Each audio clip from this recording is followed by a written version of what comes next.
जो हिंदुस्तानी लोग हैं जो WWF से लेकर WWE जो हो गई है अब उसे देखते आए हैं, उन्होंने ये फैक्ट पता नहीं कभी नोटिस नहीं करा होगा कि केन के नाम में एक फैक्ट हो सकता है,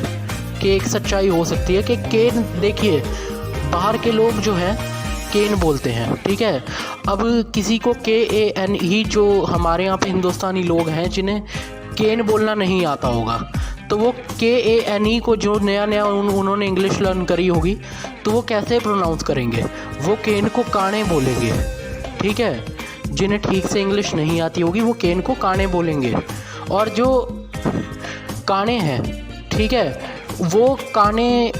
इंग्लिश वाले लोग, अगर हम इंग्लिश जो बाहर के लोग फॉरेनर लोग हैं उनके सामने अगर काने बोलेंगे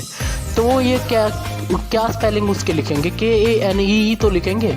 तो मुझे जहाँ तक लगता है कि नाम भी देखो कितना जच रहा है उसकी पर्सनैलिटी पर, क्योंकि जब तक WWF से लेकर WWE में 25 साल तक जब तक केन ने एक राक्षस की भूमिका निभाई, ठीक है, यानी ग्लेन जैकब्स ने जब तक केन की भूमिका निभाई तो वो काने ही बने रहे थे, उनकी जो राइट आंख थी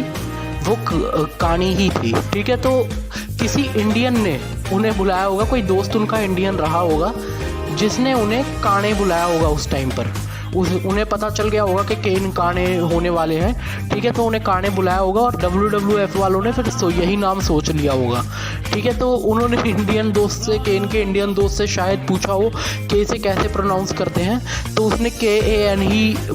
बोला हो। और ऐसे ही आपको देखिए, ये तो हिंदुस्तानी लोगों को ये बात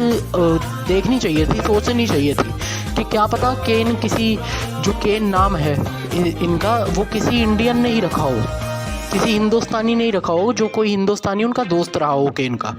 ठीक है। और यानी अब भी दोस्त उनका कोई हो सकता है हिंदुस्तानी, पॉसिबिलिटी है, लेकिन ये नाम में किसी ने अभी तक ये नोटिस नहीं करा होगा। मैं पहला ऐसा शख्स हूँ जिसने नोटिस करा है, ठीक है। तो ये मैंने सोचा कि ये बात आपके सामने शेयर कर दूँ ताकि मेरे से पहले कोई और नई बात सोच ले, ताकि मैं ही क्रेडिट लूँ इस बात का, क्योंकि ये बात सबसे पहले मैंने सोची थी।